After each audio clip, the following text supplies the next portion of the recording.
Olá, nono ano, bem-vindos à nossa aula de língua portuguesa. Hoje nós iremos fazer a revisão dos predicados que nós vimos na semana anterior. Vocês irão pegar o livro de vocês na página 34, né? Antes de iniciar, né, vamos retomar, né, os conceitos do que vem a ser o predicado, né? O predicado é o termo da oração que se refere diretamente ao sujeito, apresentando informações sobre ele, né? E também possui um elemento principal, que é o núcleo, sendo classificado de acordo com esses núcleos em três tipos, né? O predicado nominal, o predicado verbal e no predicado verbo nominal. Então, quanto à significação, o predicado ele pode comunicar uma ação do sujeito, né? Um exemplo, Fabiano e Vitória atravessaram o rio. Nós temos aí o sujeito Fabiano e Vitória, e a ação de atravessar, né? Então, atravessaram o rio é o predicado. Quando nós temos aí um predicado que representa uma ação, né, do sujeito, nós dizemos que o predicado ele é verbal. E também ele pode representar um estado do sujeito, como no caso, Fabiano estava contente, né? O sujeito Fabiano, o estado, né, que é o verbo representado pelo verbo estava, e nós temos aí o atributo do sujeito, que é contente. Ainda, né, o predicado pode comunicar uma ação e um estado ao mesmo tempo. Olha o exemplo. Fabiano atravessou o rio contente. Nós temos o sujeito Fabiano, a ação de atravessar, e também como ele estava no momento que ele atravessou o rio. Estava contente. Observem essa tira, né? E as ações exploradas nela. Nós temos aí um neném e um pássaro, né? Neném já anda, né? Aí no segundo quadro nós temos somente uma ação praticada pelo pássaro.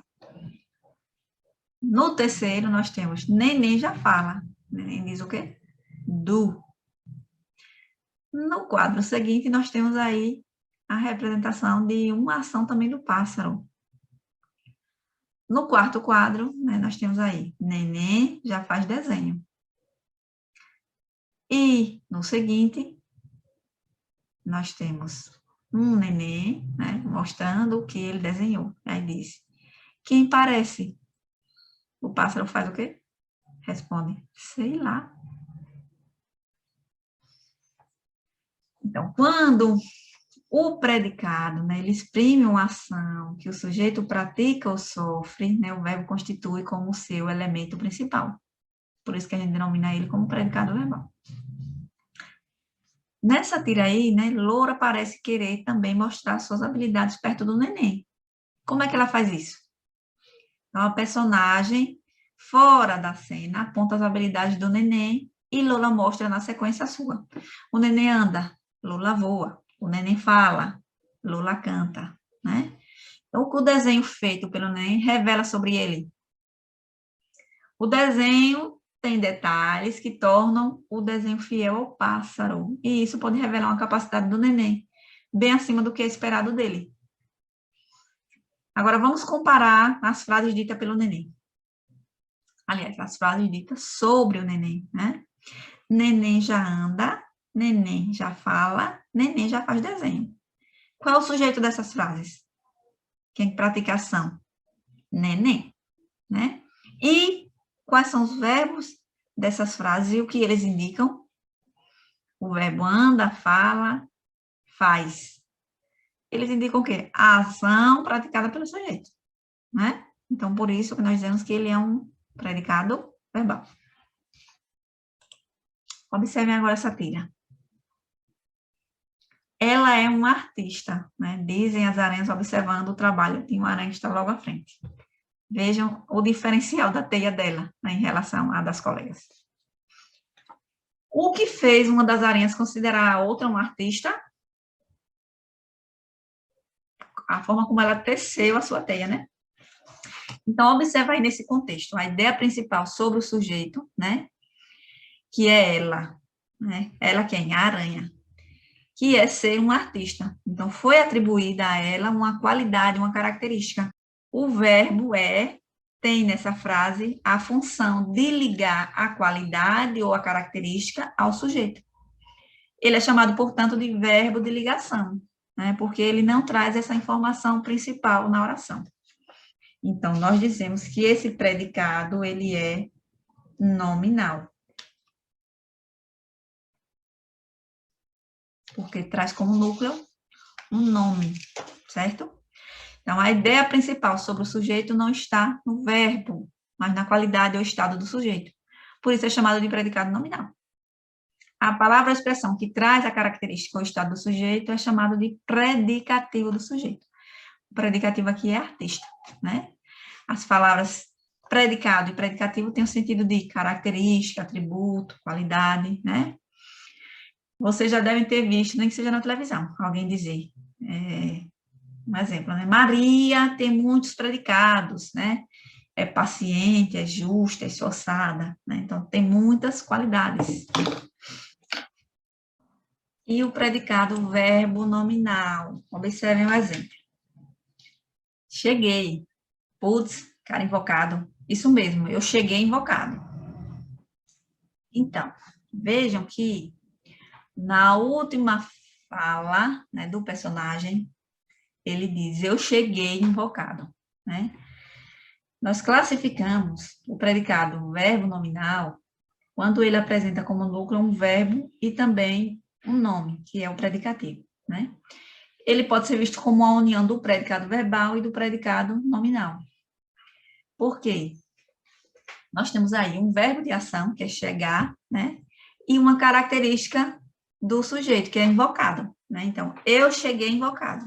Nós temos um verbo de ação e também um predicativo. Então, nós dizemos que esse predicado ele é verbo nominal, porque ele tem dois núcleos, duas palavras importantes que trazem uma informação sobre o sujeito.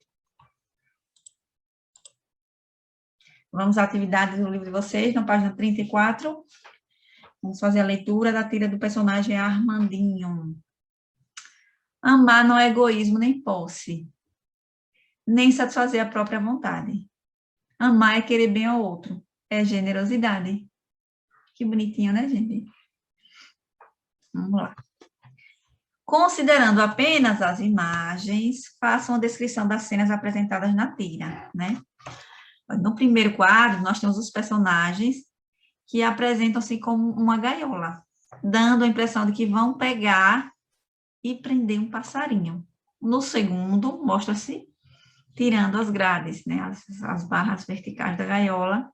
E no terceiro, usam a gaiola sem as grades para servir de refeitório para os pássaros.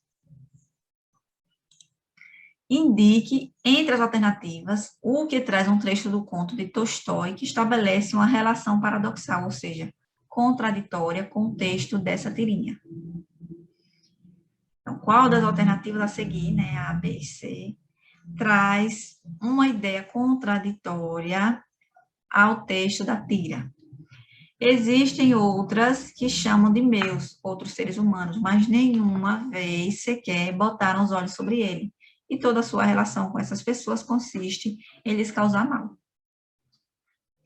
Essa descoberta me deixou profundamente impressionado e levou-me a me tornar o malhado, ensimismado e sério que eu sou. C. O homem diz, minha casa, mas nunca mora nela.